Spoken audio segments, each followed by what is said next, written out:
Boa noite, Dom. Espero que esteja bem. Decidi escrever porque o que vou contar é um peso que carrego há muito tempo, desde 1987, para ser mais exato. Eu era novo, tinha uns 20 e poucos anos. Hoje a vida é outra, mas certas coisas não saem da cabeça esperando uma brecha para lembrar que aconteceram de verdade. E essa é uma delas. Eu venho de um lugar pequeno, desses que ou você assume o negócio da família, ou tenta a sorte na cidade grande, ou faz o que todo mundo faz, desce para a mina. No meu caso, não tive muita escolha. Era o que meu pai fazia e o pai dele antes dele. Era um trabalho duro, perigoso. A gente sabia dos riscos, mas pagava as contas. Pelo menos na maioria das vezes. Meu pai sempre me avisou sobre os trabalhos por fora, aqueles que as empreiteiras maiores pegavam sem licença, em áreas afastadas. Pagavam o triplo, às vezes mais, justamente para comprar o nosso silêncio e o nosso risco. Se acontecesse um acidente, um desmoronamento, bom, a empresa simplesmente diria que nunca nos viu. Ele tinha pavor disso. Viveu na pele o quase desastre do meu avô, que ficou 2 dias soterrado. Mas quando a gente precisa do dinheiro, o medo fica em segundo plano. Naquele ano, minha mãe precisava de uma cirurgia. Nada de vida ou morte. Mas a fila de espera no posto era uma piada, e no particular o valor era impossível para a gente. Foi nessa época que o Breno apareceu lá em casa no fim da tarde, com aquele sorriso de quem tem a solução para todos os problemas do mundo. Breno era meu amigo de infância, quase um irmão, e também vinha de família de mineiro. Só que, diferente de mim, ele não tinha muito filtro para o perigo. Eric tem uma parada boa pra gente, ele disse sentando na cadeira de vime da varanda. Um serviço rápido, 1 mês, no máximo. A grana é alta. Eu já sabia do que se tratava, o jeito dele, a conversa ao pé do ouvido. É serviço de gato, Breno? Ele deu de ombros como se fosse um detalhe sem importância. O que importa é uma mina nova, os caras estão abrindo agora. Pagam por semana e pagam bem. Pensa na sua mãe, cara. Em 1 mês a gente levanta o dinheiro da operação e ainda sobra. Eu hesitei. A voz do meu pai ecoava na minha cabeça. O rosto cansado dele me pedindo juízo. Mas a imagem da minha mãe, sentindo dor todos os dias, era mais forte. Era arriscar a vida ou continuar vendo minha mãe sofrer. Eu não sei, Breno. É muito arriscado. Risco a gente corre todo dia, Eric. A diferença é que dessa vez o valor compensa. Ele tinha razão de certa forma. A necessidade me encurralou. Eu olhei para a casa simples, ouvi o chiado do rádio lá de dentro e tomei a decisão que mudaria tudo. 2 dias depois a gente pegou a estrada numa caminhonete velha que a empreiteira mandou. Foram umas boas 2 horas de viagem, a maior parte em um caminho de terra vermelha, esburacado, que sacudia a gente sem dó. Ao redor, só morro e mato. Aquele tipo de isolamento que faz você se sentir pequeno, esquecido pelo mundo. A mina não era nada como as que eu conhecia. Era só um buraco escuro na encosta de um morro, uma entrada escura na terra, com uns trilhos improvisados e um gerador barulhento. Além de nós 2, havia só mais 3 homens. Caras mais velhos com o rosto marcado pelo sol e por uma dureza que vinha de dentro. Ninguém falava muito. O supervisor, um homem baixo e troncudo que nos encontrou lá, também não era de muita conversa. As regras são simples, ele disse com uma voz que parecia raspar. Vocês entram, fazem o serviço na galeria 3 e saem. Sem perguntas, sem curiosidade. O pagamento é toda sexta-feira em dinheiro. Entenderam? A gente só balançou a cabeça. Foi na primeira manhã, enquanto a gente pegava os capacetes e as lanternas, que eu os vi. Eram uns 4 homens, eu acho. Estavam a uns 50 metros de nós, caminhando em direção à entrada da mina. Andavam meio devagar em fila e as roupas deles pareciam antigas. Não dei muita importância. Achei que era outra equipe, talvez de alguma outra empresa pequena que também trabalhava ali. Eles entraram na escuridão e sumiram. Quem será aquele pessoal? Perguntei baixo para o Breno. Ele ajeitou o capacete na cabeça sem nem olhar direito. Deve ser o pessoal do outro turno, sei lá. Vamos logo que a gente já está atrasado. Mas aquilo ficou na minha cabeça. Quando o supervisor passou perto da gente, eu não resisti. Chefe, tem mais gente trabalhando com a gente aqui dentro. Vimos uns homens entrando agora há pouco. A reação dele foi imediata. Ele parou, virou o corpo todo na minha direção e me encarou.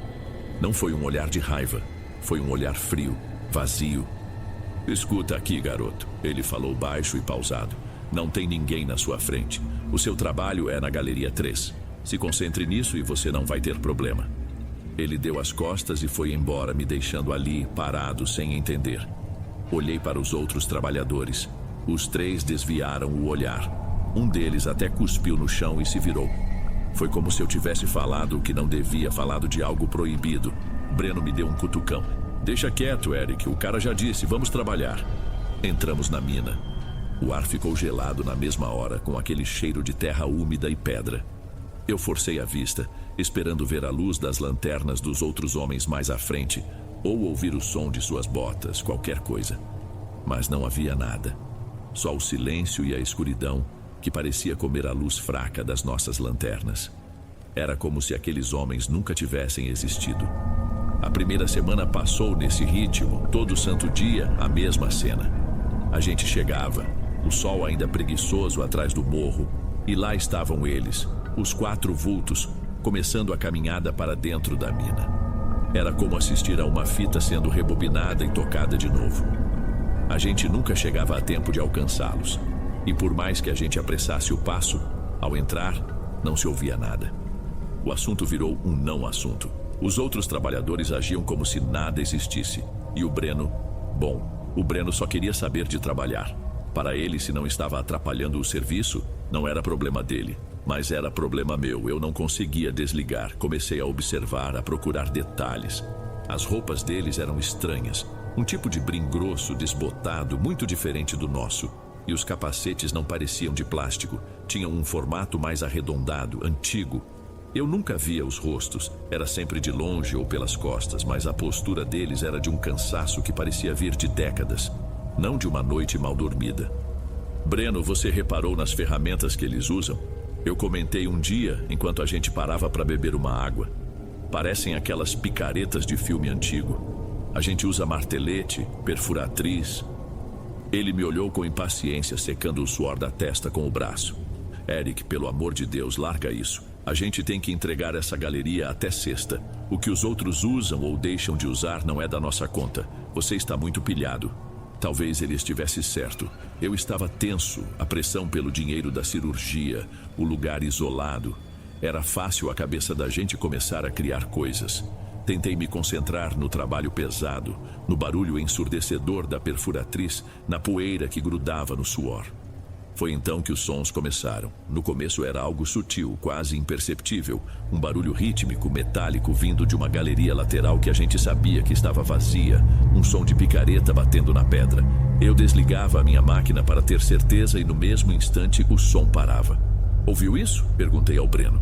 Ele parou, escutou por um momento, a testa franzida. Não ouvi nada. É eco, Eric. O som aqui dentro prega peça na gente. Mas não era eco. Eco repete o seu som. Não cria um som próprio. E depois veio o barulho de água. Um gotejar constante, que parecia vir de logo ali, na próxima curva do túnel. Mas quando eu ia olhar, não havia nada.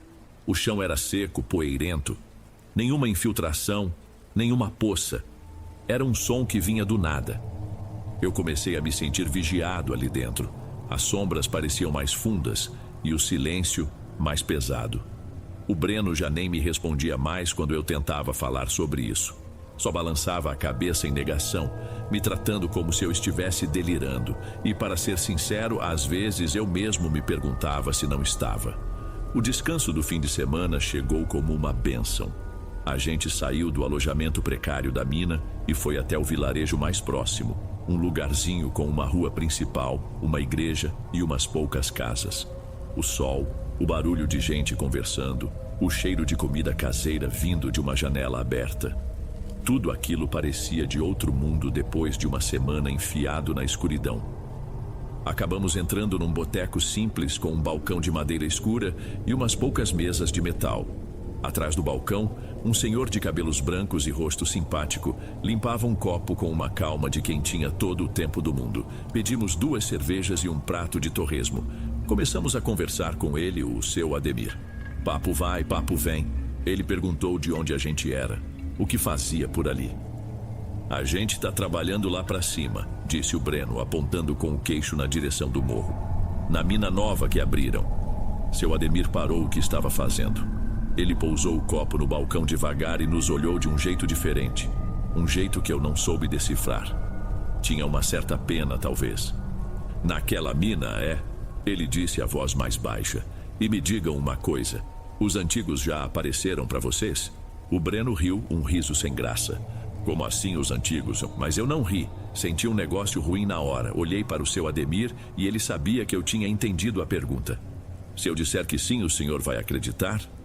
Minha voz saiu quase como um sussurro. Ele fez que sim com a cabeça, o rosto agora sério, pesado. Claro que acredito, meu avô é um deles. Breno engasgou com a cerveja. Ah, qual é, seu Ademir? Não brinca com uma coisa dessas. Não é brincadeira, meu filho. O velho se apoiou no balcão, os olhos perdidos numa lembrança distante. Isso aí onde vocês estão trabalhando, antes de ser de qualquer empreiteira, era um garimpo pequeno, há muitos e muitos anos. Meu avô trabalhava lá com mais 3 companheiros. Um dia, o teto da galeria principal cedeu. Mas o pior não foi a terra, foi a água. Atingiu um bolsão d'água. Um olho d'água que ninguém sabia que estava ali. A mina inteira encheu em questão de minutos. Ele fez uma pausa e o único som no bar era o zumbido de uma mosca perto da janela. Nunca tiraram eles de lá. Estão lá até hoje, meu avô e os outros 3. Um silêncio pesado caiu sobre a nossa mesa. Então eram 4. O número estava certo. A história se encaixava de um jeito que dava medo. Seu Ademir pareceu ver o espanto no nosso rosto. Ele sumiu por um instante para dentro de casa e voltou com um retrato antigo, com a moldura de madeira gasta. Ele colocou o retrato no balcão, virado para nós. Olhem, esse aqui de chapéu era ele, meu avô, Firmino. A foto em preto e branco mostrava 4 homens sorrindo, sujos de terra, segurando suas picaretas. Eles usavam roupas de brim grosso e capacetes de fibra arredondados. E um dos rostos, o do avô do seu Ademir, eu senti uma vertigem, um mal-estar que subiu pela garganta. Eu já tinha visto aquele rosto. Não o rosto inteiro, mas o formato dele, a sombra sob o capacete, na penumbra da entrada da mina. Saímos do bar pouco tempo depois. Breno não disse uma única palavra. Ele, que sempre tinha uma piada ou uma resposta cética na ponta da língua, agora caminhava ao meu lado olhando para o chão, pálido. O mistério tinha acabado, e o pior ainda estava por vir. A viagem de volta para o alojamento foi em silêncio. A caminhonete balançava na estrada de terra, mas a gente mal sentia. Estávamos perdidos em nossos próprios pensamentos. O rosto do Breno, antes sempre pronto para uma piada, agora estava fechado, sombrio. Ele olhava pela janela sem ver a paisagem. A história do seu Ademir tinha quebrado alguma coisa dentro dele. A marra de cético dele acabou ali. Na segunda-feira, voltar para a mina foi diferente. Não era mais só um trabalho esquisito e mal assombrado. Era a sepultura de 4 homens. Quando vimos os vultos familiares caminhando para a escuridão, eu não senti só um arrepio, senti uma tristeza profunda, um respeito. Eram eles, Firmino e seus companheiros. E pela primeira vez, o medo veio acompanhado de uma pergunta. O que eles queriam? Meu foco mudou completamente. Eu não estava mais só tentando evitar o estranho. Eu estava tentando entendê-lo. Comecei a prestar atenção no caminho que eles faziam. Era sempre o mesmo.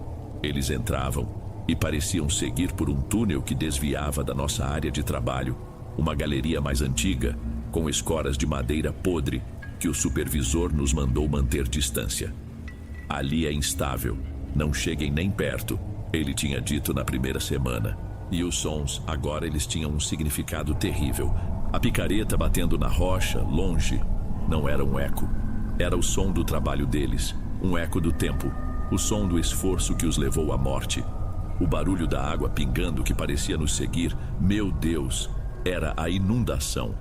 Era a memória sonora da tragédia. O som da água que encheu seus pulmões e os selou para sempre naquela rocha. Uma ideia terrível começou a se formar na minha cabeça, uma lógica que fazia todo o sentido e por isso mesmo era apavorante. Eles não estavam ali para nos assustar. Eles estavam nos avisando. O caminho que eles faziam, os sons que produziam, era um mapa do desastre.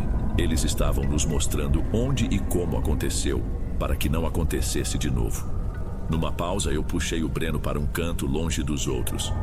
Breno, você está entendendo? Eu disse a voz baixa, urgente. O caminho que eles pegam dá naquela galeria que o chefe falou para não ir. O barulho da água. Eles estão tentando nos dizer que o perigo está lá, que pode acontecer de novo. O Breno recuou um passo, balançando a cabeça, os olhos arregalados. Ele não queria ouvir.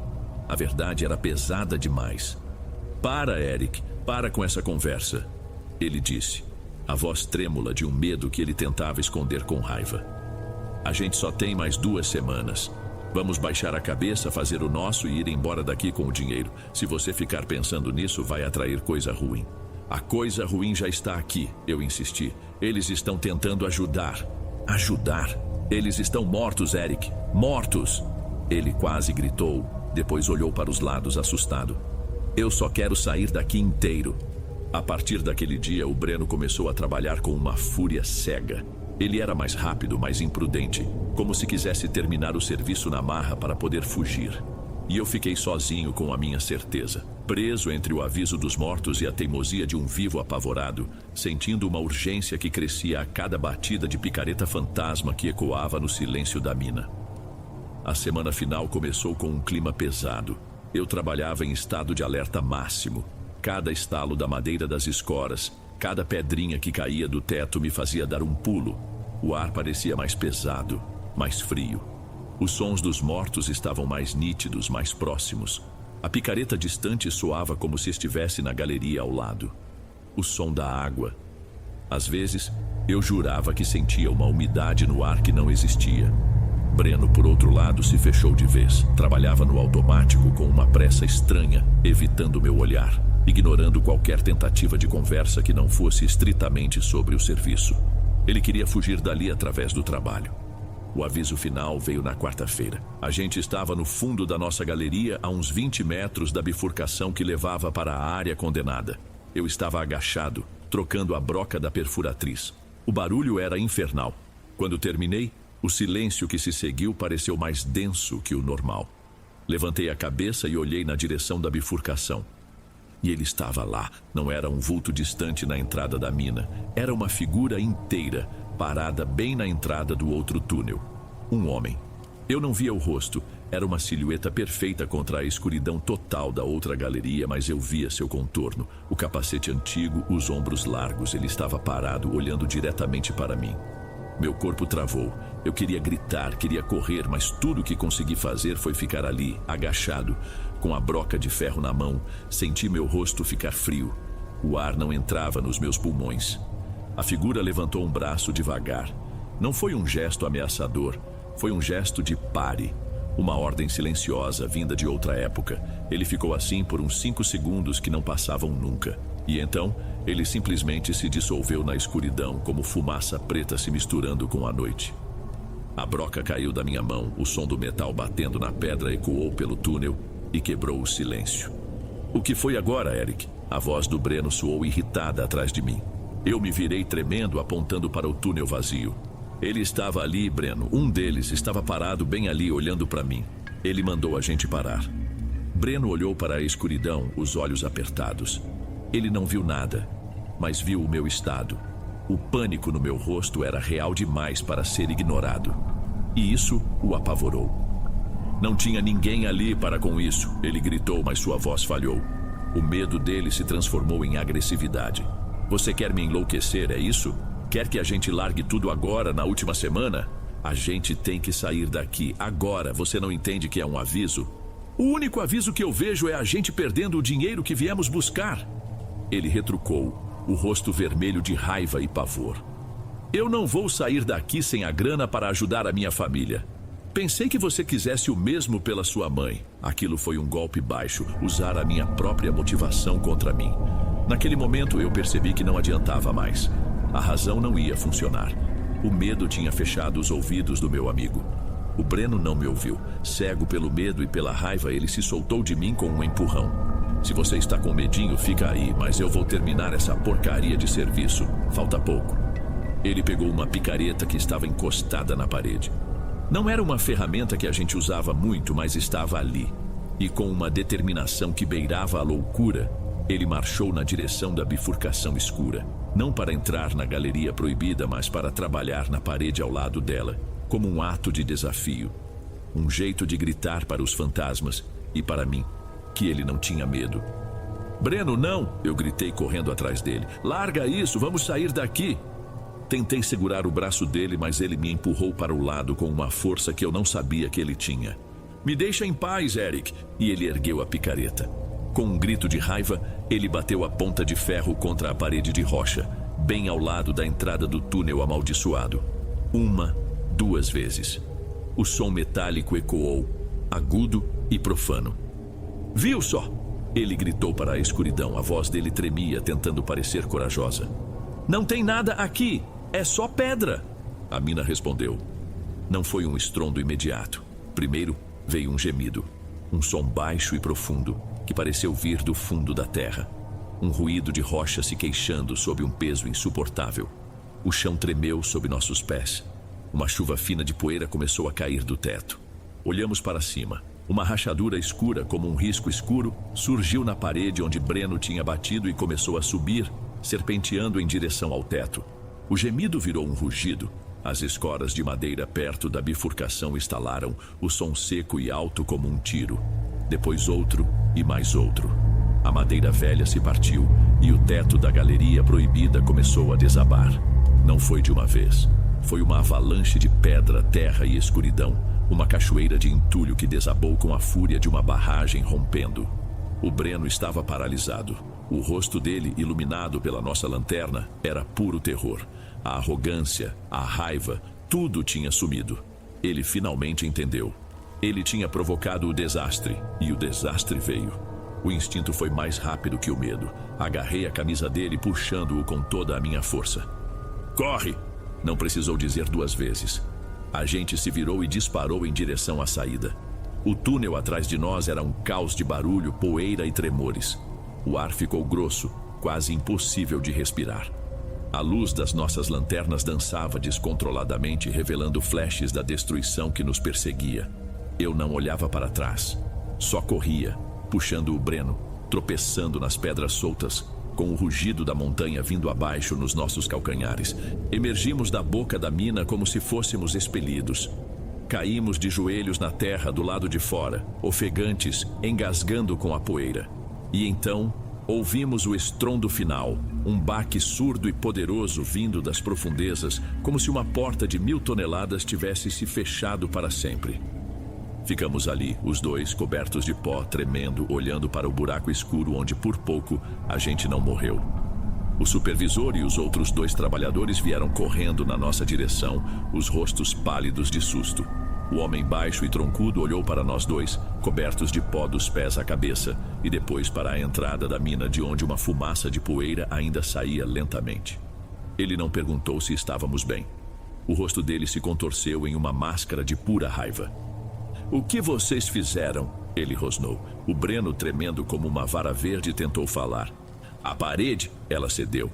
"Sumam daqui." O supervisor o cortou, a voz baixa e letal. "Peguem suas coisas e desapareçam. Vocês nunca estiveram aqui. A gente nunca se viu. Se alguém perguntar, vocês não sabem de nada. Entenderam?"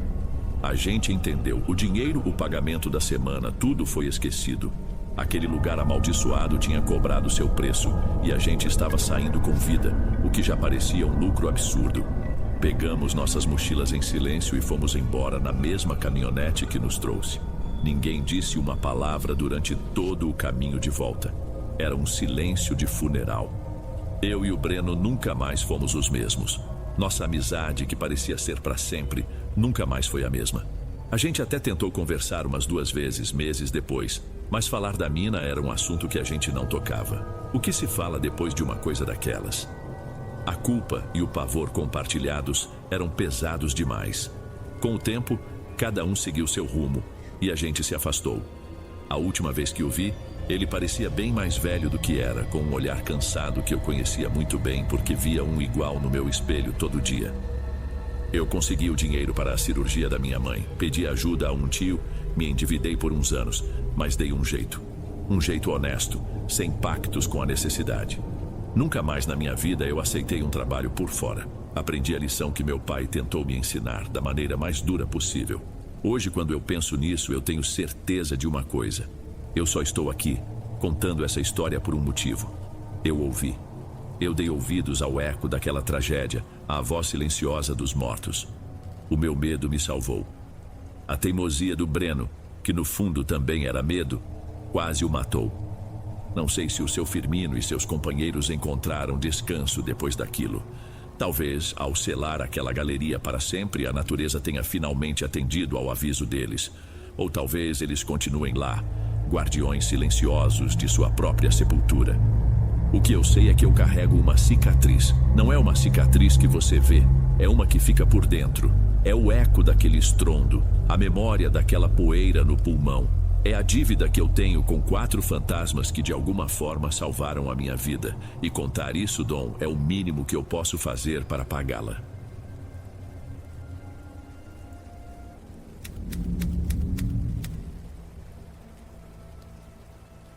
Meu nome é Leda. Eu sempre digo que, quando a gente põe um filho no mundo, assina um contrato de preocupação vitalícia.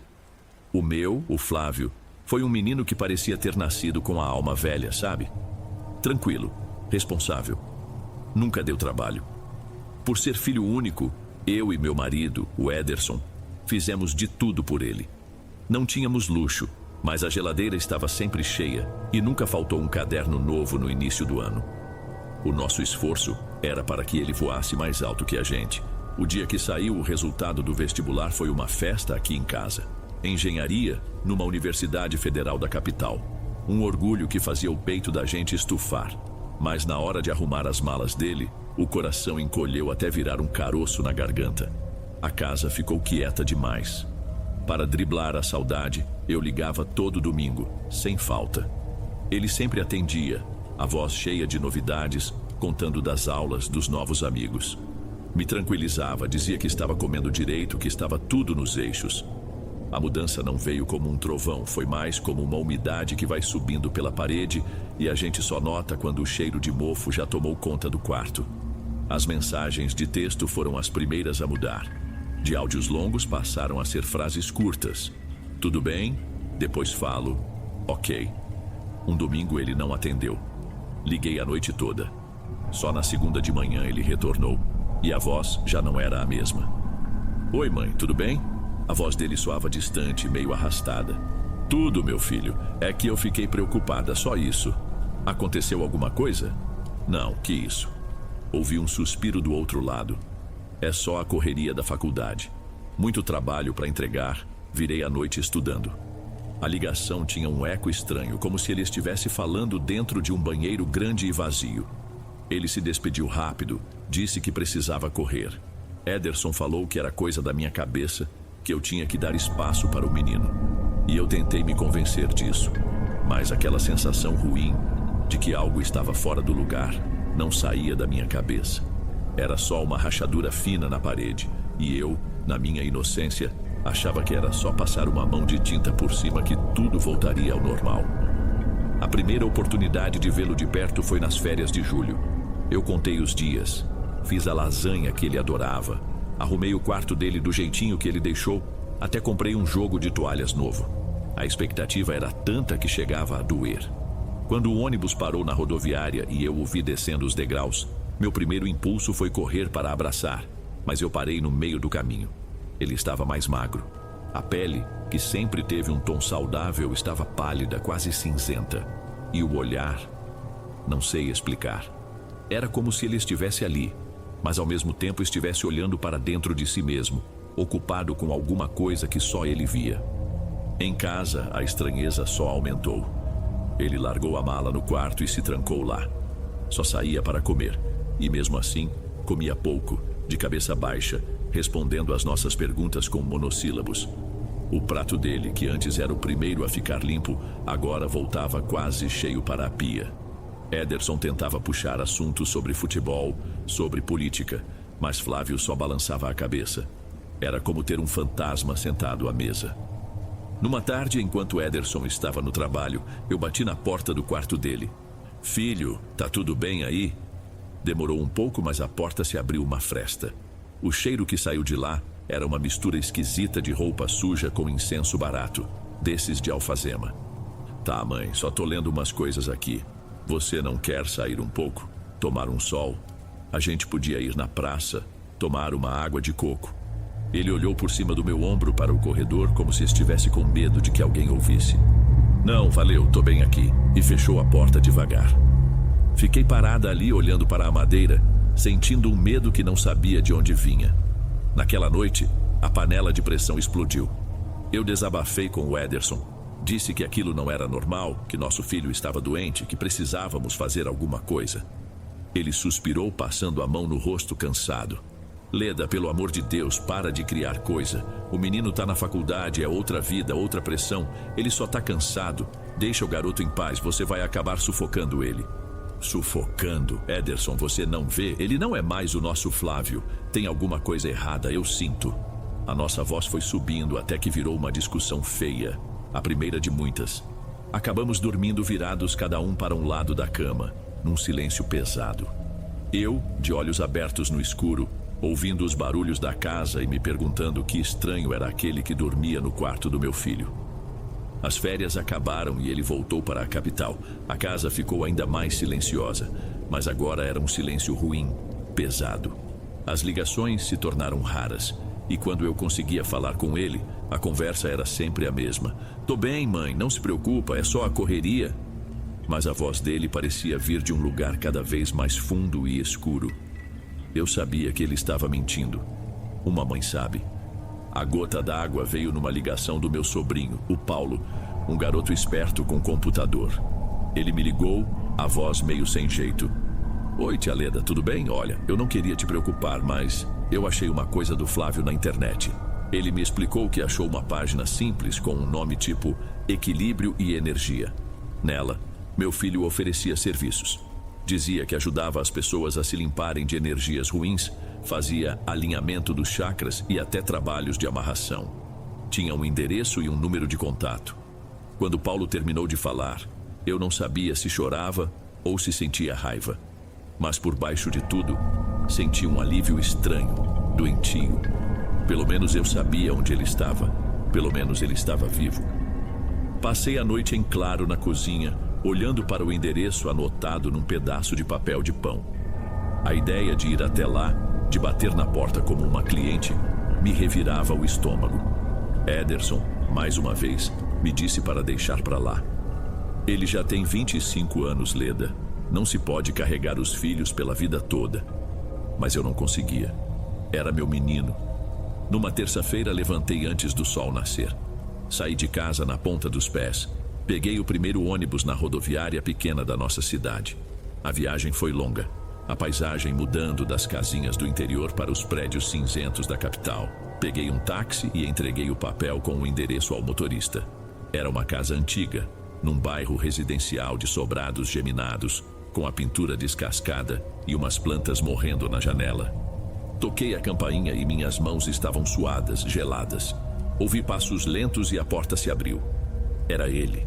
Mais magro, a pele pálida, com olheiras fundas e roxas. A roupa estava amassada, mas, para minha surpresa, ele sorriu, um sorriso forçado. Mãe, o que a senhora está fazendo aqui? A voz dele saiu rouca, como se não fosse usada há muito tempo. Entra, que bom te ver. O sorriso dele me doeu, porque era falso, ensaiado. Entrei. A casa cheirava a fumaça e umidade. Havia plantas por toda parte, girassóis murchos numa cesta, símbolos estranhos pintados nas paredes. Ele me mostrava tudo com uma alegria forçada, como se estivesse recitando um roteiro. Apontava para os objetos e dizia que eram para proteção. Mas quando passamos pela cozinha, vi a verdade. Pratos empilhados na pia, lixo transbordando, um cheiro azedo no ar. Ele me fez sentar na sala. Começou a falar sobre energias, sobre como ajudava as pessoas. Mas o olhar dele me dava arrepios, os olhos muito abertos, fixos em mim, quase sem piscar. Era uma expressão tensa, como se ele estivesse se esforçando muito para parecer calmo. De repente ele pegou minha mão, os dedos dele estavam gelados.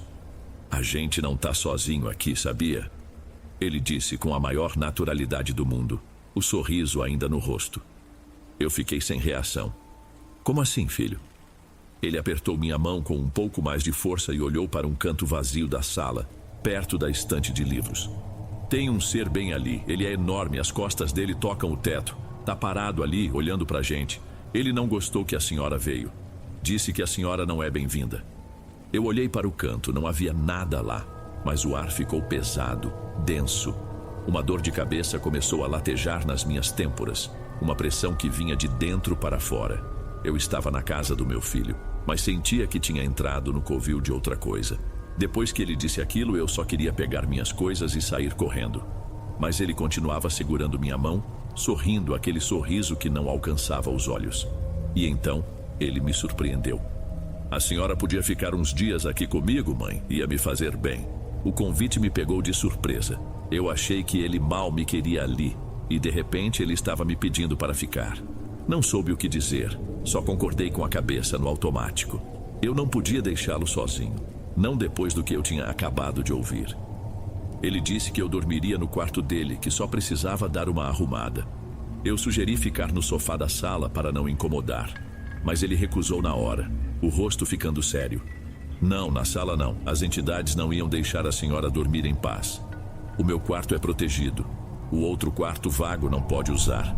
É onde eu guardo meus altares, meus seres protetores. Senti um arrepio. A naturalidade com que ele falava daquelas coisas era o que mais me assustava.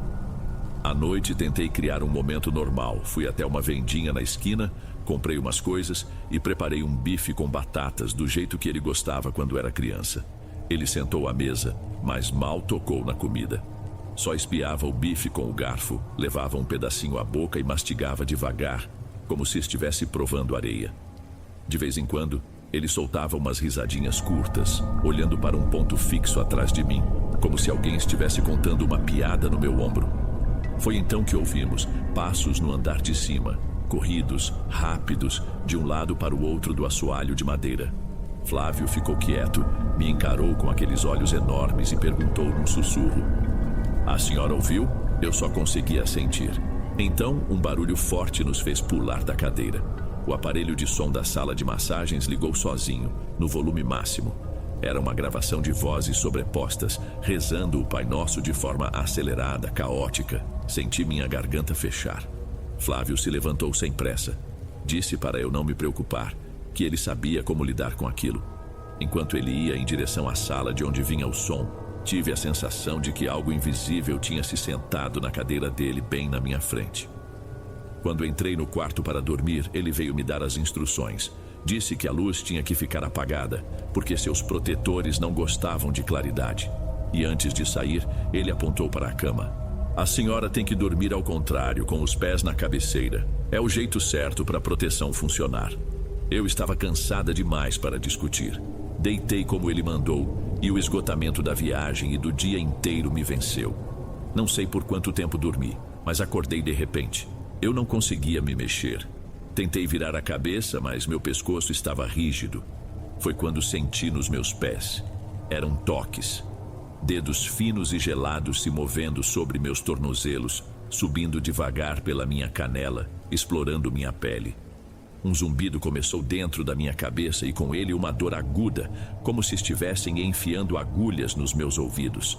No meio daquela escuridão, com aquela dor, eu vi uma imagem na minha cabeça muito nítida. Flávio, em outro quarto, se batendo contra a parede, a boca aberta num grito que não produzia som.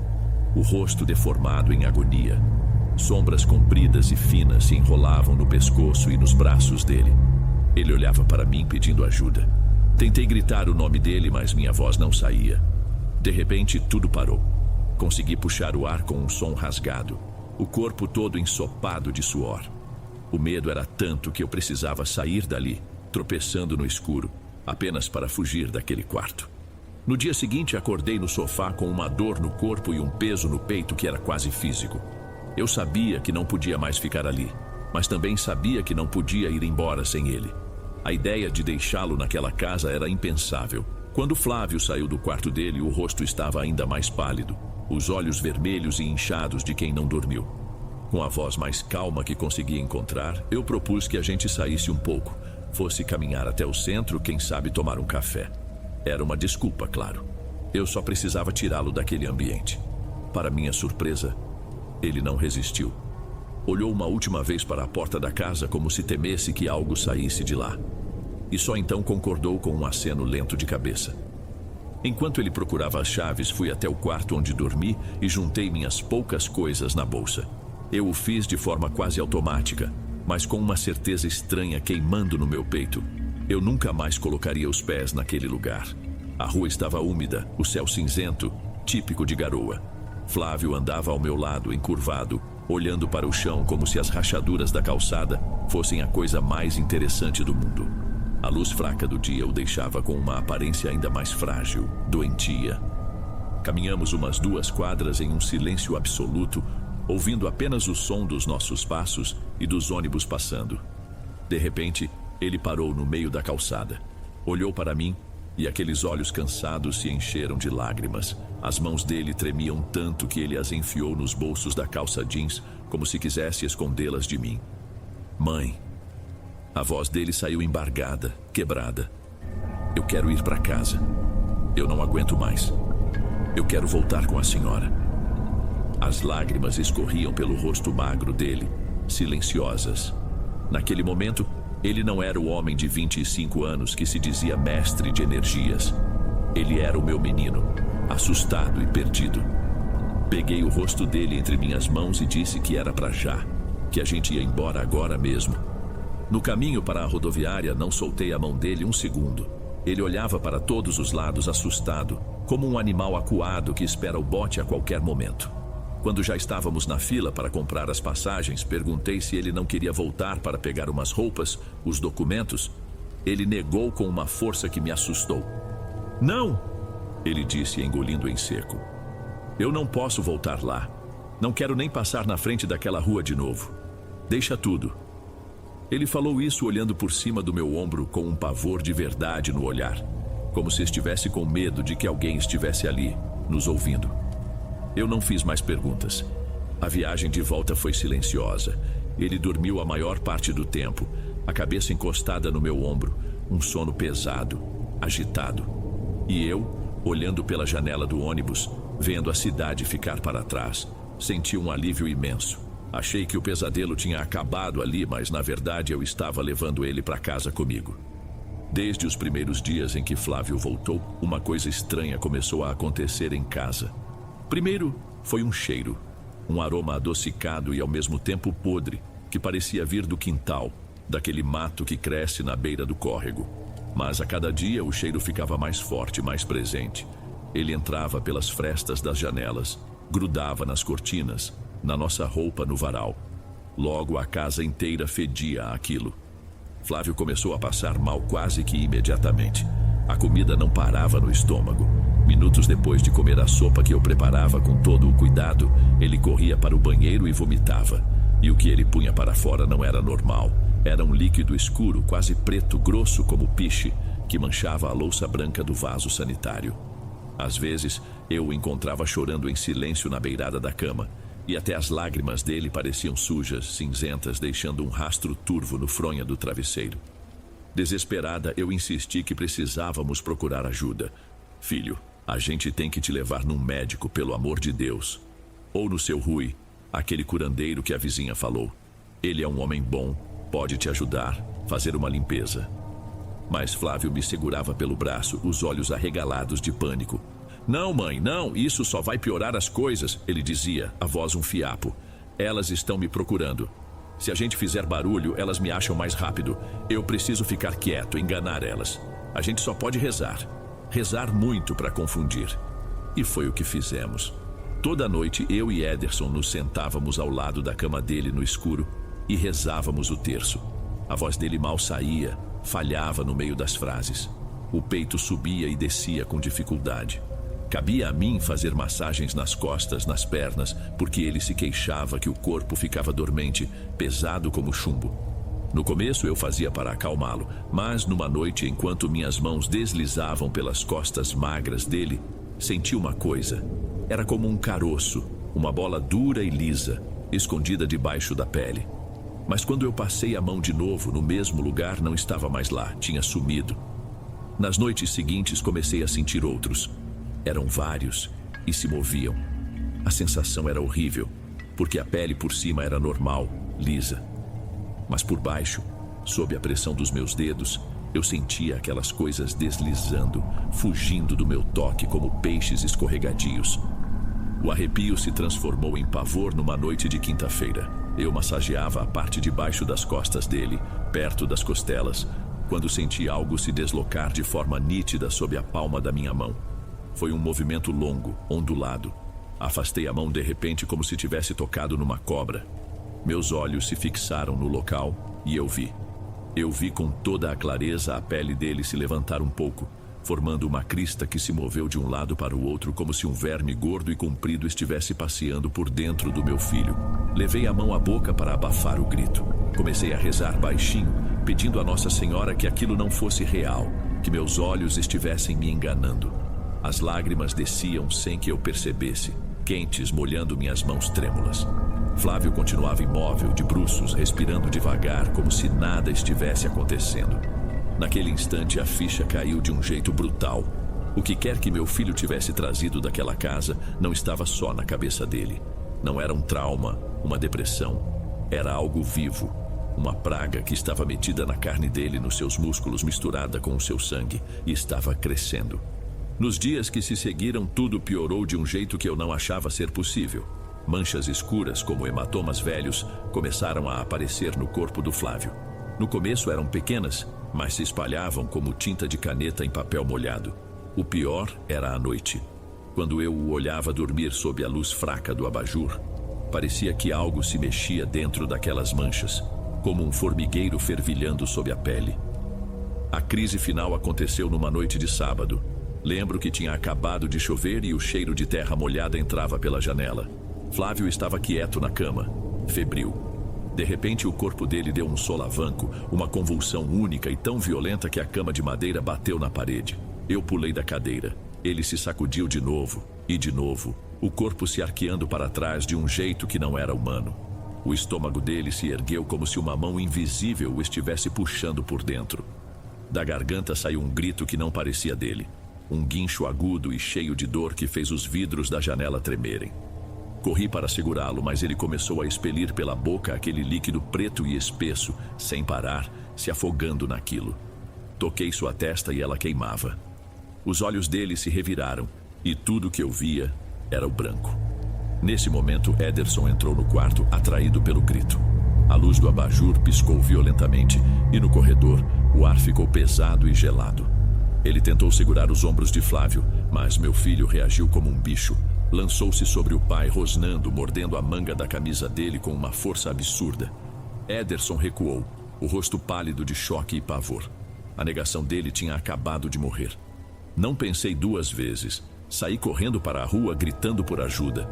2 vizinhos vieram correndo comigo. Foram precisos os 3 homens para conter meu filho, que se debatia, arranhava e gritava com uma voz que não era uma, mas várias, emboladas e guturais. Eu caí de joelhos no chão do corredor, rezando, sentindo que a minha casa tinha virado um pedaço do inferno. No dia seguinte, com Flávio amarrado à cama com lençóis velhos, procurei seu Rui. Ele me ouviu, foi até minha casa, olhou meu filho de longe e balançou a cabeça. Disse que aquilo era grande demais para ele, que não era um encosto só, eram vários, que Flávio tinha aberto portas demais. Ele se ofereceu para chamar outro homem, um especialista que vivia longe no sertão, um que não se assustava com nada. Eu aceitei na hora. Vendi as poucas joias de ouro que herdei da minha mãe para pagar a vinda e o trabalho dele. O homem chegou dias depois. Era quieto, de rosto queimado pelo sol e olhos que pareciam enxergar através da gente. Ele não fez muitas perguntas. Entrou no quarto, se trancou com Flávio, e o que ouvimos nas horas seguintes foram gritos, baques surdos na parede e o homem recitando palavras numa língua que eu nunca tinha ouvido. No fim do primeiro dia, ele saiu do quarto exausto, coberto de suor. Pediu um copo d'água. Sentou-se comigo na cozinha e me disse a verdade. Seu filho fez um pacto que não entendia, minha senhora. Ele achou que podia controlar essas coisas, usá-las para o bem. Mas elas são enganosas. Ele respirou fundo antes de continuar. O erro maior dele foi ter se arrependido e fugido. Isso enfureceu os seres. Mas não foi por isso que eles decidiram destruí-lo. Eu não estava entendendo. O homem olhou bem nos meus olhos e a voz dele saiu baixa, quase um sussurro. O problema foi a senhora ter ido lá. O seu amor por ele, essa força de mãe, para eles é como veneno.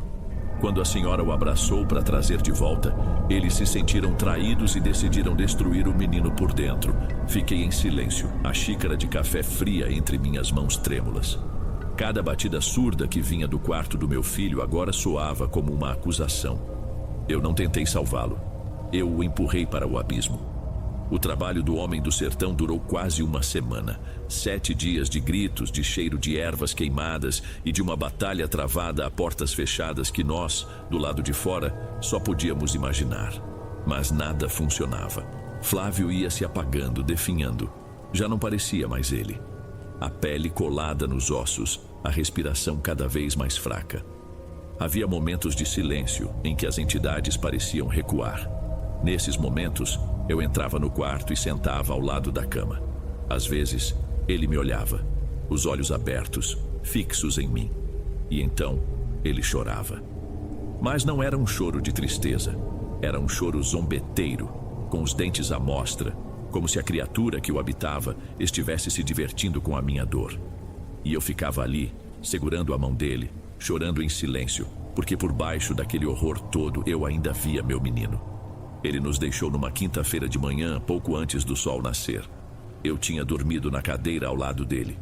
Acordei com um silêncio diferente, absoluto. O peito dele não se movia. Toquei sua testa e estava fria. Embora eu já esperasse, embora uma parte de mim até desejasse que o sofrimento dele acabasse, senti que meu mundo tinha acabado. Quando tudo terminou, o homem do sertão foi claro. Não podíamos fazer um velório. Não podíamos enterrá-lo no cemitério da cidade. O corpo dele não pode tocar a terra daqui, ele disse a voz grave. Se o deixarem perto, o que estava nele vai ficar também procurando vocês. A única forma é o fogo. Transformem em cinzas e joguem no mar o mais longe que puderem. A água salgada purifica e leva embora. Nem rezas, nem velas, nem despedidas. A dor era tanta que nem conseguimos discutir. Fizemos o que ele mandou. Dias depois, com o coração destruído, eu e Ederson dirigimos até o litoral. Segurei a pequena caixa de madeira com força, sentindo o vento forte do mar. E ali, de frente para aquela imensidão cinzenta, nós soltamos o que restou do nosso filho. Hoje, sentada na beirada da cama que era dele, eu me arrependo, mas não do jeito que as pessoas pensam. Eu me arrependo de não ter sido uma mãe mais dura. Arrependo-me de ter respeitado tanto os silêncios dele, de não ter invadido a privacidade dele quando ainda havia tempo. Me culpo por ter dado ouvidos a quem me dizia para dar espaço, por ter confundido abandono com respeito. Se eu tivesse sido mais chata, mais intrometida, talvez nada disso tivesse acontecido. Eu preferia 1000 vezes que ele me odiasse, mas que estivesse aqui, vivo, respirando, nem que fosse para brigar comigo todos os dias. Agora, tudo que me resta é esse vazio e uma pergunta que me atormenta toda noite. Quanto será que ele sofreu? Não quero nem imaginar.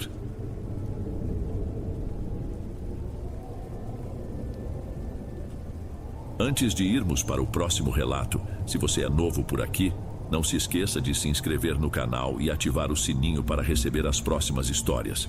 Sua presença é importante e seu apoio é essencial. Bem, vamos continuar.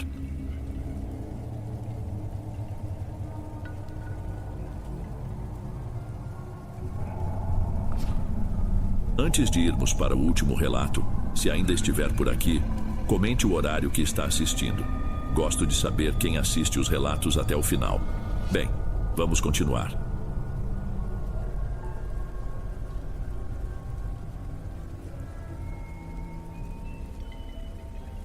Ei pessoal, obrigado por ouvirem. Clique no sininho de notificações para ser alertado de todas as futuras narrações. Lanço vídeos novos todos os dias por aqui. Espero te ver nos próximos. Agora na tela vou deixar outros 2 bons vídeos que sei que irão gostar. Te vejo por lá.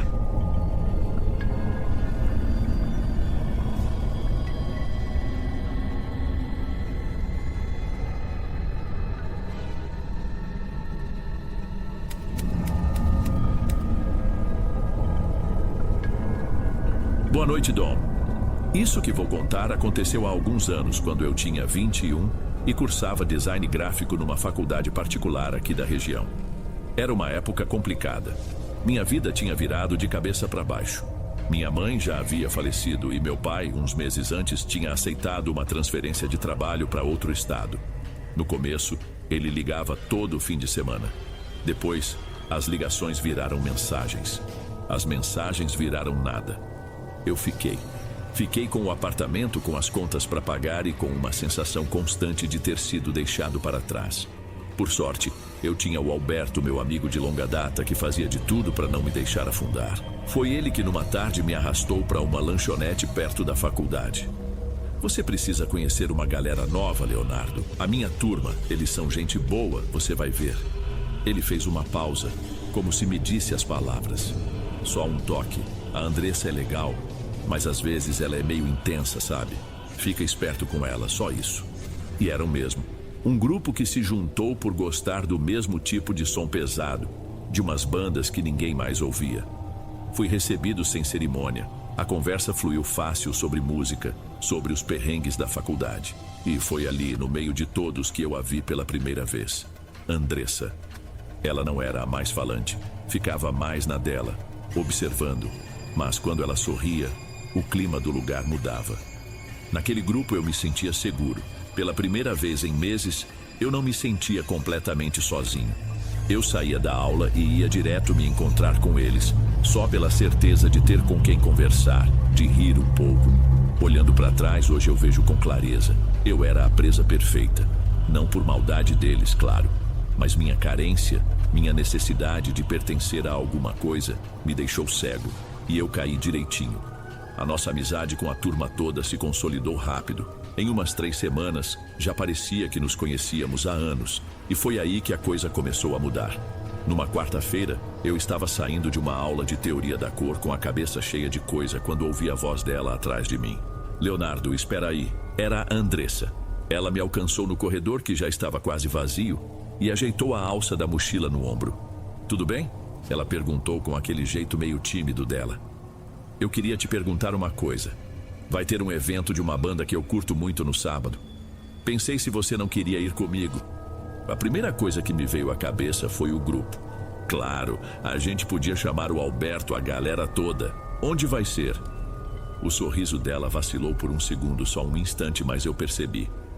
Então, ela desviou o olhar para o chão como se estivesse escolhendo as palavras.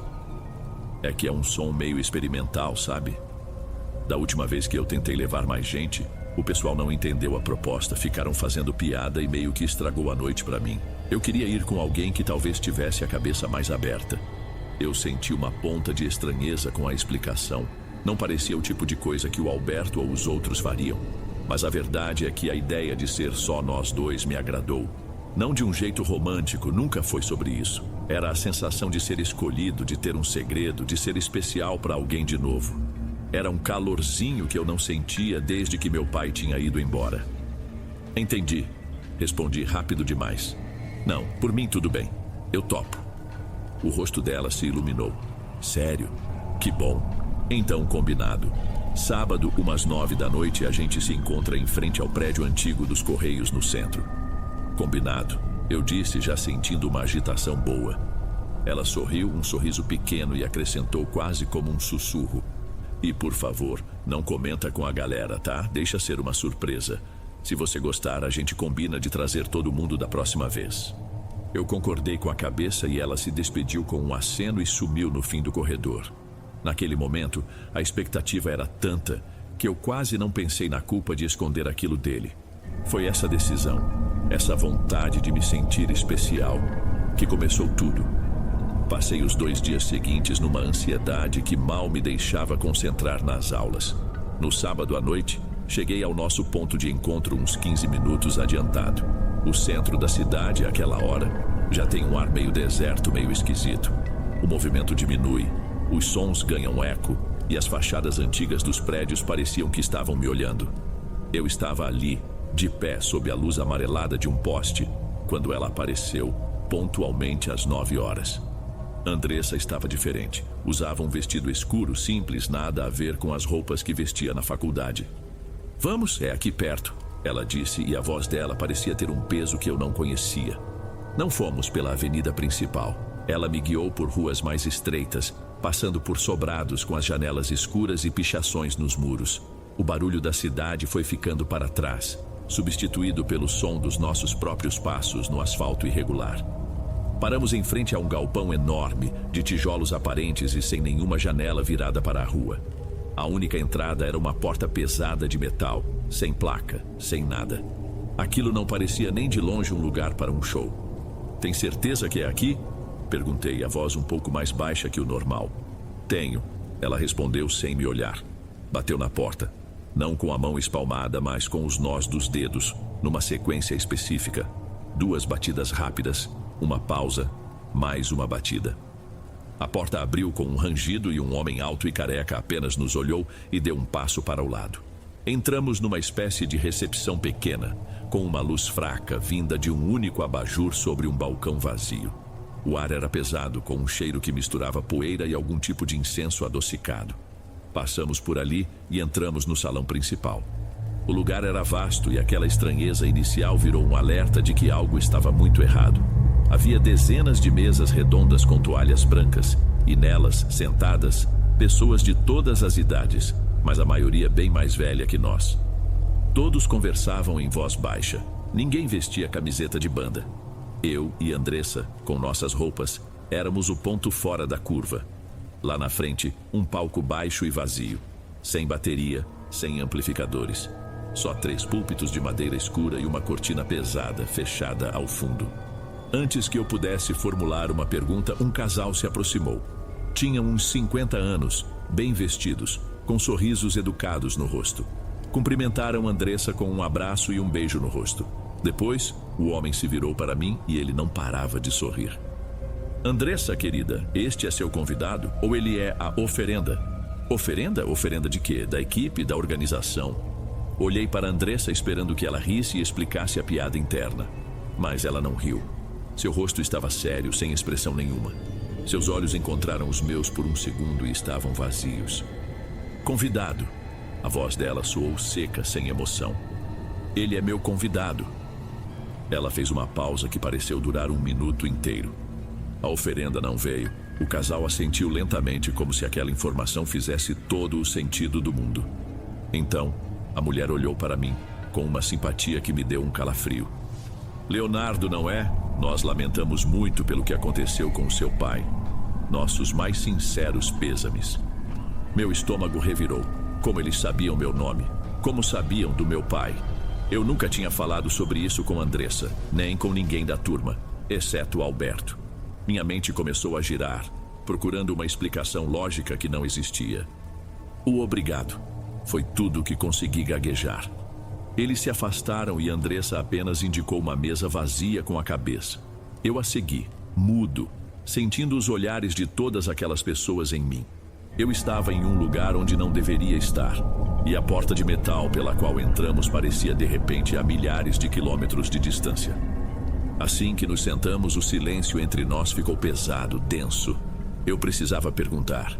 Precisava de qualquer resposta que fizesse um pingo de sentido. "Andressa, que lugar é esse? Quem são essas pessoas?" Ela demorou a responder, continuou olhando para o palco vazio por um tempo. Quando finalmente se virou para mim, seu rosto não demonstrava nada. "Este grupo me ajudou muito quando eu fiquei sozinha, Leonardo. De verdade." A voz dela era reta, sem emoção nenhuma. "Eles sabem que seu pai não está por perto, que você precisa de um apoio. Eles podem ser a sua nova família." Aquelas palavras, em vez de me acalmar, fizeram um nó no meu estômago. Minha solidão não era um segredo, mas ouvir aquilo da boca dela, naquele lugar, soou como uma ameaça. Antes que eu pudesse responder, as luzes do salão diminuíram, deixando apenas as mesas em uma penumbra. Toda a atenção se voltou para o palco, agora iluminado por um foco de luz amarelada. Um homem de terno impecável subiu e parou no púlpito central. Ele começou a falar. Sua voz era calma, magnética. Falava sobre superação, sobre comunidade, sobre prosperidade. Parecia um discurso motivacional, mas havia algo errado.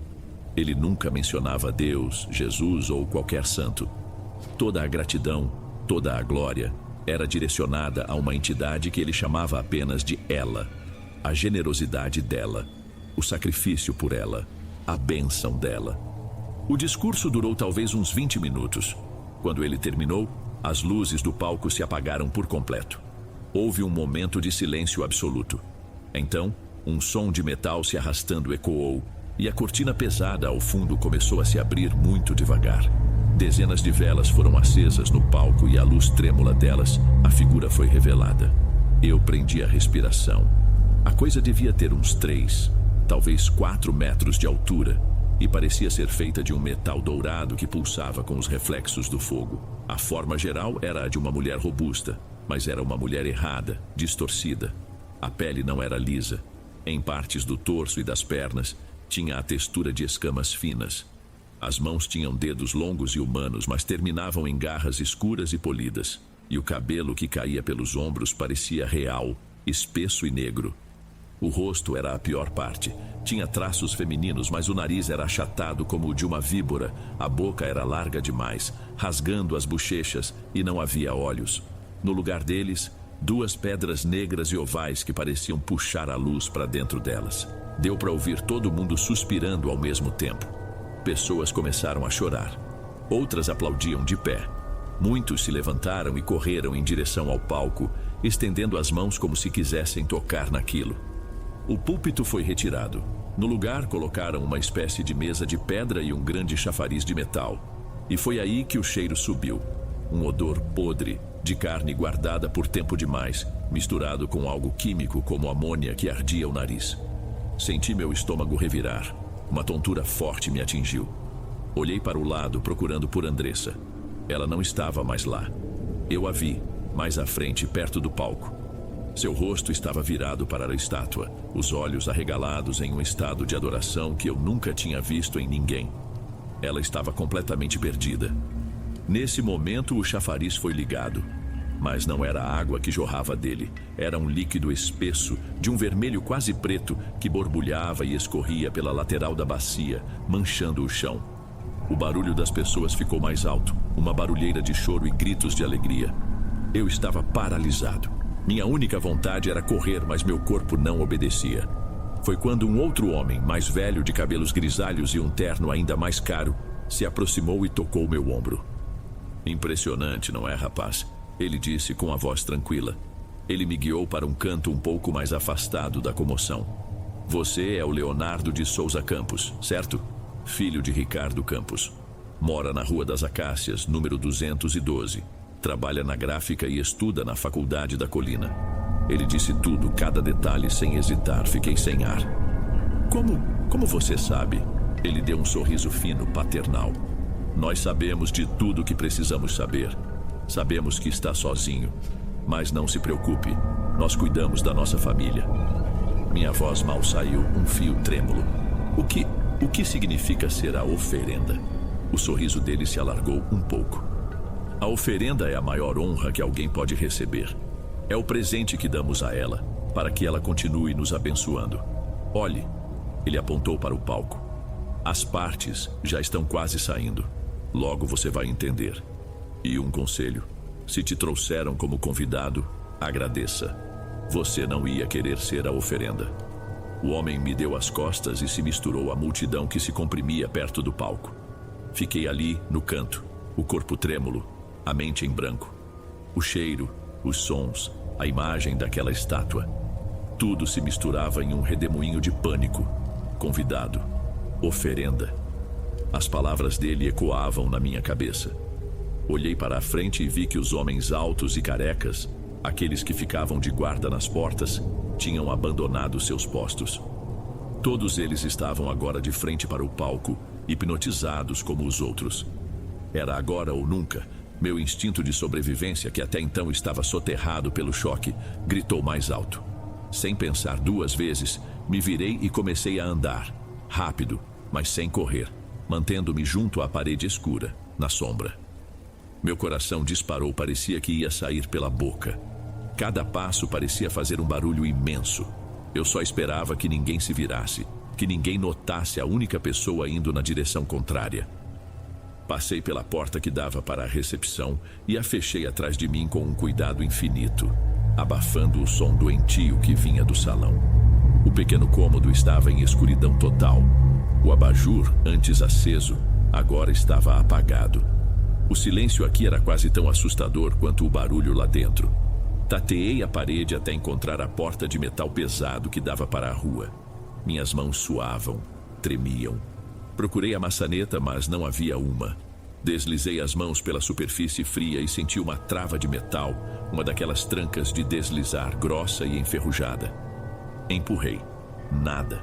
A coisa estava emperrada. O pânico começou a subir pela minha garganta, um gosto amargo de bile.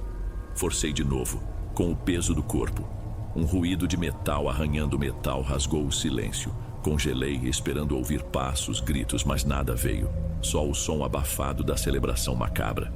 Tentei mais uma vez usando as duas mãos, e com um último rangido, a trava finalmente cedeu.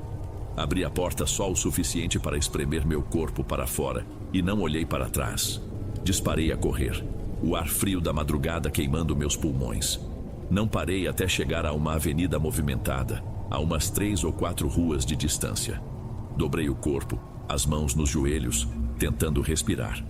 Um táxi parou ao meu lado. O motorista, um senhor de bigode, me olhou com preocupação. Tudo bem, garoto? Parece que está fugindo de assombração. Briguei com a minha namorada. Menti, a voz saindo falhada. Entrei no carro e dei meu endereço. Só quando me joguei no banco de trás, vi as horas no painel do carro.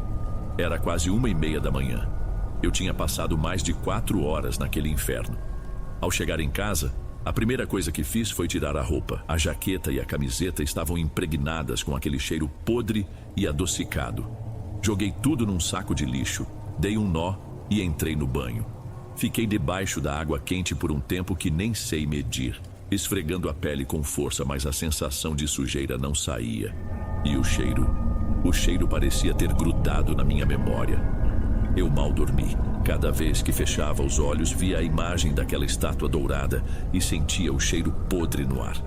Passei o domingo inteiro trancado em casa, pulando a cada barulho vindo do corredor do prédio.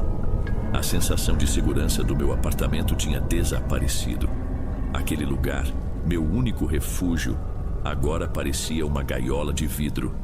Eu não podia ficar sozinho com aquilo na cabeça. Perto da hora do almoço, peguei o telefone e liguei para o Alberto. Alberto, sou eu, Leonardo. Minha voz saiu mais fraca do que eu esperava. Você pode vir aqui em casa? Agora? É importante. Ele percebeu o pânico no meu tom. Não fez perguntas, apenas disse que chegaria em 20 minutos. Quando abri a porta, a expressão dele mudou de preocupação para alarme. Cara, que cara é essa? Você tá pálido. Aconteceu alguma coisa? Pedi que ele entrasse e se sentasse. E então, eu contei tudo. Comecei com o convite secreto da Andressa.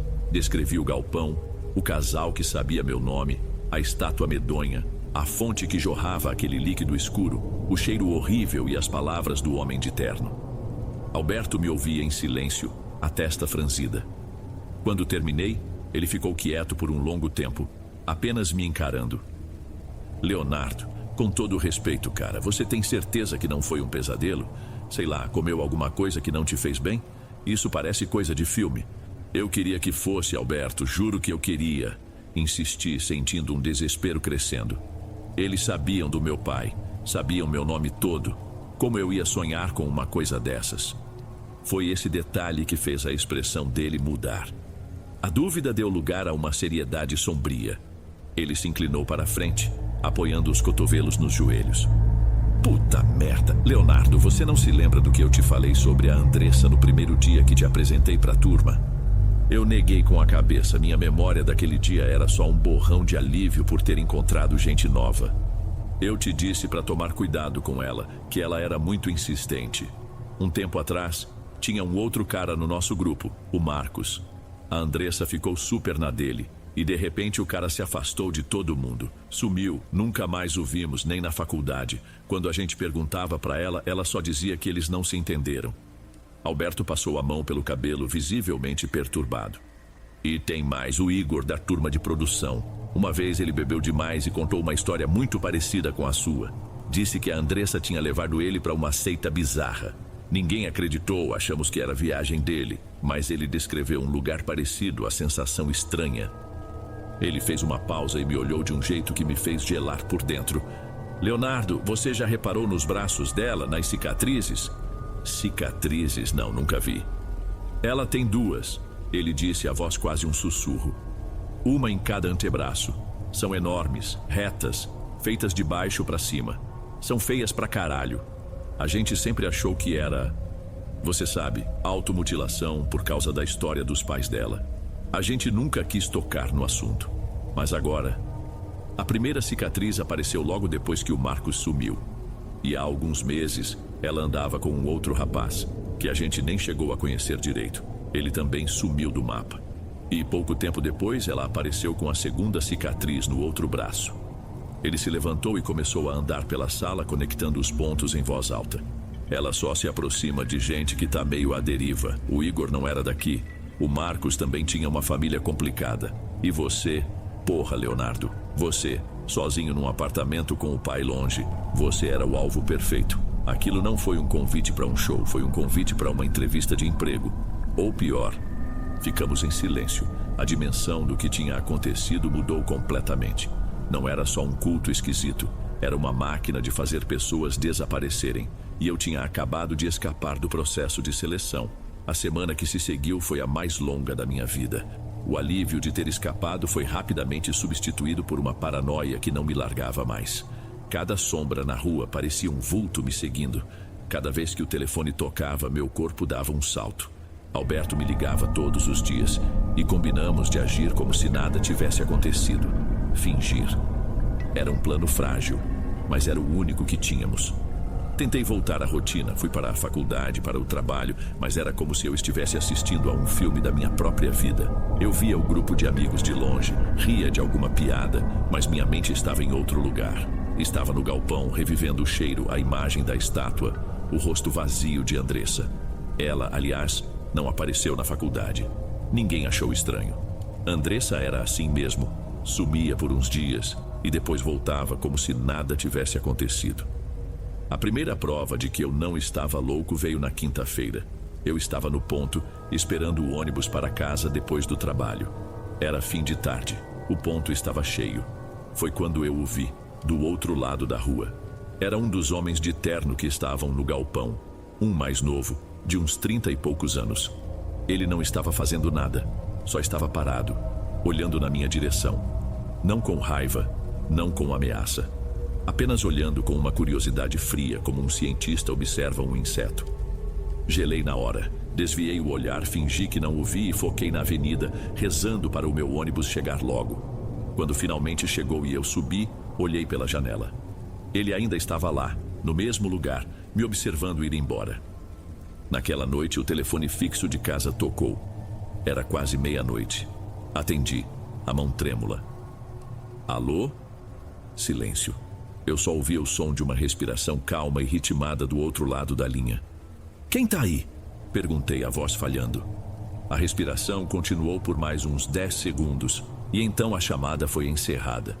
O cerco estava se fechando. Eles não tinham me esquecido. Eles sabiam onde eu morava, onde eu trabalhava. Eles estavam me lembrando disso, me testando, vendo até onde eu aguentava.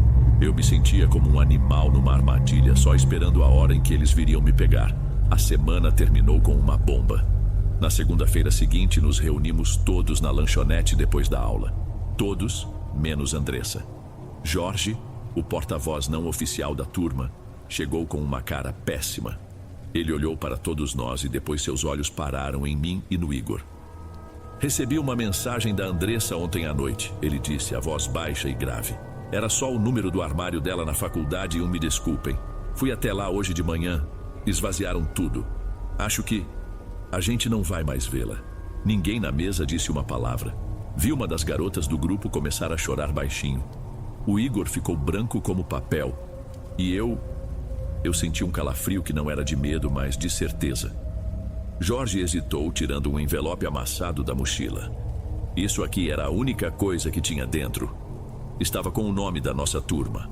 Acho que ela deixou pra gente. Jorge colocou o envelope amassado no centro da mesa como se fosse uma bomba. Ninguém se atreveu a tocar. Depois de um longo silêncio, ele mesmo o abriu. A folha de papel de caderno, arrancada de forma grosseira, estava coberta pela caligrafia pequena e apressada de Andressa. Ele começou a ler em voz alta.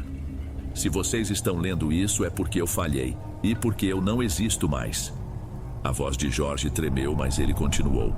A carta era uma confissão caótica e desesperada. Nela, Andressa explicava tudo. Aquele grupo não era um culto no sentido que imaginávamos.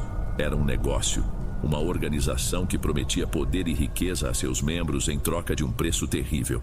Ela os chamava de A Fazenda, e as pessoas como ela eram o rebanho.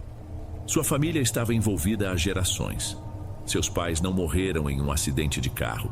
Eles foram oferecidos quando um negócio da família faliu, para quitar uma dívida com a organização. A dívida, no entanto, passou para ela. Seu papel era pagar, e o pagamento era encontrar novas oferendas. Pessoas que não fariam falta, pessoas sozinhas. O Marcos foi o primeiro, Jorge leu, a voz embargada. Ele não teve chance. Depois tentei com o Igor, mas ele foi forte, escapou. A cicatriz no meu braço esquerdo foi o preço do meu erro. O rapaz que eu conheci no semestre passado, ele pagou pela minha falha. E então eu encontrei você, Leonardo. Eu vi em você a mesma solidão que me matava por dentro. Achei que você não lutaria. Me perdoe. Naquele momento a ficha caiu do pior jeito possível. A Andressa não era o monstro. Ela era outra vítima, presa em um ciclo de horror, forçada a caçar para não ser caçada. A carta terminava de forma curta e brutal. Quando um cobrador falha em trazer o pagamento, ele se torna a própria dívida. A oferenda que eu não entreguei naquela noite, agora sou eu. O sacrifício final. Pelo menos com isso, a dívida está paga. Mas eles sabem de vocês. Eles sabem que você viu tudo, Leonardo. Eles não perdoam uma testemunha. Fujam. Ninguém disse uma palavra. O choro baixo da nossa amiga era o único som. Igor estava com a cabeça entre as mãos tremendo. Alberto me olhava, os olhos arregalados de puro terror. A verdade era pior do que qualquer coisa que pudéssemos ter imaginado. Não houve despedida. Eu me levantei e Alberto se levantou comigo. Ele me acompanhou até a porta do meu prédio e me abraçou, um abraço forte, desesperado. Se cuida, cara. Pelo amor de Deus, se cuida, ele disse. Eu apenas assenti. Naquela noite não pensei, apenas agi. Juntei o pouco dinheiro que tinha, enfiei algumas roupas numa mochila e olhei para o meu apartamento pela última vez. Aquele lugar que tinha sido o centro da minha solidão e do meu medo era só um amontoado de coisas que não significavam mais nada. Deixei um bilhete para o Alberto na mesa, pedindo que ele vendesse tudo e ficasse com o dinheiro. Saí na calada da noite e peguei o primeiro ônibus que partia da rodoviária para o sul, sem destino certo. Isso foi há quase 5 anos. Hoje eu tenho outro nome, outra vida. Moro em uma cidade pequena onde ninguém me conhece. Às vezes, quando estou no meio de uma multidão, ainda sinto um calafrio e olho por cima do ombro procurando um rosto familiar, um terno bem cortado. O medo nunca foi embora de verdade. Ele só aprendeu a viver quieto, aqui dentro. Eu sobrevivi, mas a verdade é que uma parte de mim ficou naquele galpão para sempre. A parte que ainda acreditava que era possível não ficar sozinho.